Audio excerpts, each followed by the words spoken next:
Handout 1.07, Rondo Form. Let's begin with something very broad. Rondos feature an alternation of refrains and episodes. The refrain, what we can symbolize as our A section, will return at least twice. Episodes, some theorists call them digressions or couplets, can be labeled as B, C, and so on. These offset restatements of the refrain. So the refrain we symbolize with A, the episodes with the letters B and C, D if we need it. The standard plan of a five-part rondo, therefore, is A, B, A, C, A. Refrain, first episode, refrain, second episode, refrain. There are two standard plans for the seven-part rondo. The first, A, B, A, C, A, B, A. This pattern is the more common one, especially in the classical era.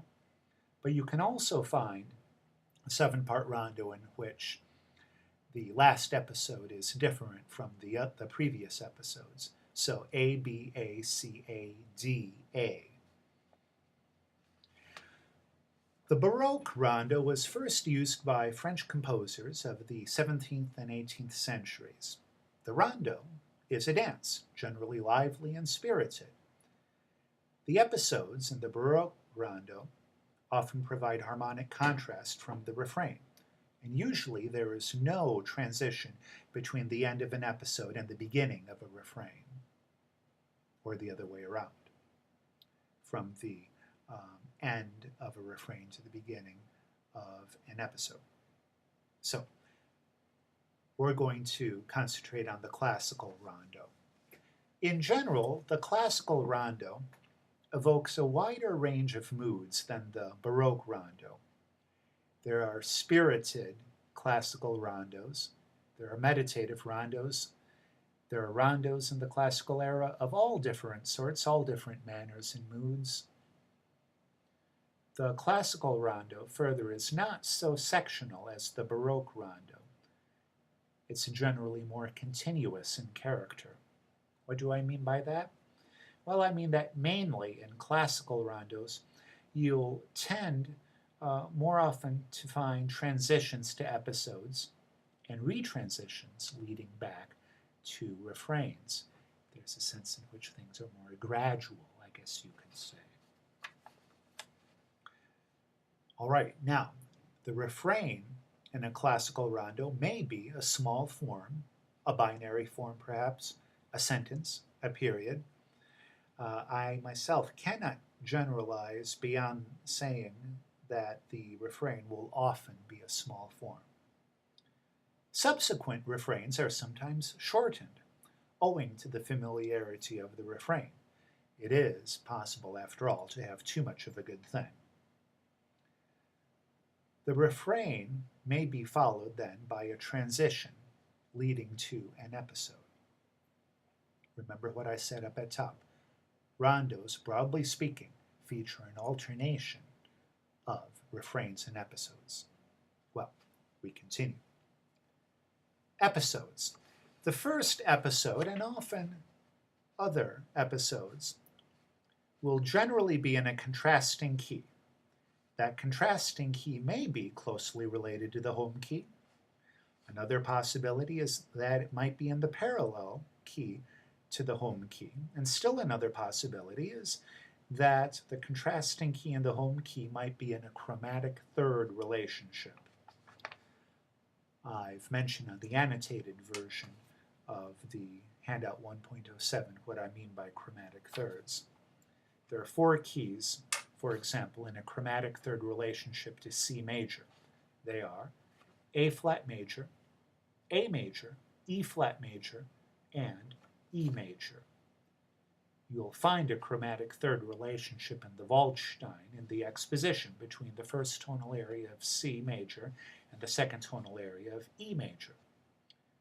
We'll also see a chromatic third relation in the walkthrough analysis of the second movement of Beethoven's Opus 13 Piano Sonata.